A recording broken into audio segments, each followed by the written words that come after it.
धनतेरस पर दीपक मृत्यु के नियंत्रक देव यमराज के निमित्त जलाया जाता है। ऐसे में इस दिन अपने घर दिए अवश्य ही जलाएं। साथ ही आप प्रार्थना करें कि वे आपके परिवार पर दया दृष्टि बनाए रखे और किसी की अकाल मृत्यु न हो। आज के इस वीडियो में हम आपको बताने वाले हैं कि कैसे आप धनतेरस पर यमराज को खुश कर सकते हैं। धनतेरस के दिन यमराज को प्रसन्न करने के लिए यमुना स्नान भी किया जाता है।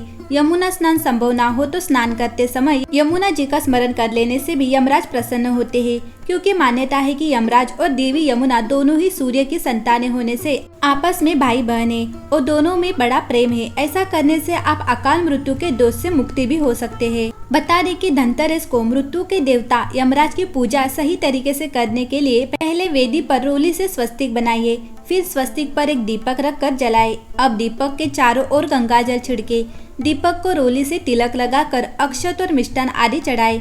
इसके बाद इसके कुछ दक्षिणा आदि रख दीजिए, जिसे बाद में किसी ब्राह्मण को दे दीजिए। अब दीपक पर पुष्पादि अर्पण करें। घर के सभी सदस्य को इस दिन तिलक लगाए। दीपक को मुख्य द्वार के दाहिने ओर रख दीजिए।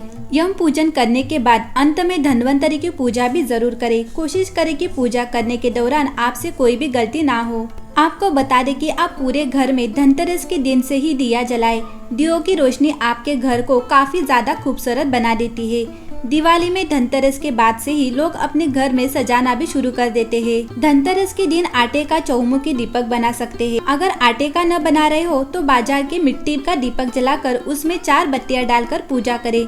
इसके बाद घर की दक्षिण दिशा की तरफ मुख करके मृत्यु न दंड पाशाभ्या काले न श्यामया सह त्रयोदशा दीपदानात सूर्य जहाँ प्रियतम मम मंत्र का जाप करते हुए यमराज जी की पूजा करें। एक बार कार्तिक मास के शुक्ल पक्ष की द्वितीया तिथि को यमराज अचानक अपनी बहन यमुना के घर चले गए। यमराज ने यमुना के घर जाते समय नरक में रहने वाले जीवों को मुक्त कराया था। जब यमराज अपनी बहन यमुना के घर पर पहुंचे तो उनका बहुत सम्मान हुआ। यमुना ने भाई के माथे पर तिलक लगाया और तरह तरह के व्यंजन बनाकर उन्हें भोजन कराया। यमुना के घर से चलते समय भाई यमराज ने उनसे अपनी इच्छानुसार कोई वर मांगने को कहा। इस पर यमुना बोली, यदि तुम्हें कोई वर देना है तो वरदान दो कि तुम हर साल इस तिथि को मेरे घर आओगे और मेरा सत्कार स्वीकार करोगे।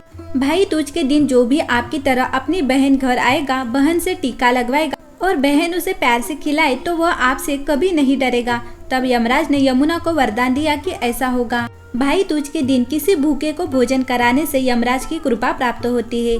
मान्यता है कि भाई दूज के दिन भाई बहनों को हो सके तो यमुना में स्नान अवश्य करना चाहिए। यदि संभव ना हो तो भाई बहन अपने ऊपर शुद्ध जल छिड़क सकते हैं। इसके बाद बहन भाई को तिलक करके ही भोजन कराए। यदि किसी कारण से भाई बहन के यहाँ उपस्थित नहीं होता है तो वह स्वयं चलकर भाई के यहाँ पहुँच जाए। तिलक करने के पश्चात ही बहन भाई को पकवान और मिठाई खिलाए। भाई को तिलक करते हुए बहनें गंगा पूजे यमुना को, यमी पूजे यमराज को, सुभद्रा पूजे कृष्णा को, गंगा यमुना नीर बहे मेरे भाई की आयु बढ़े, ऐसा अवश्य कहे। इस दिन बहनें शाम को यमराज के नाम से चौमुखी दीपक जलाकर घर के बाहर अवश्य रखे।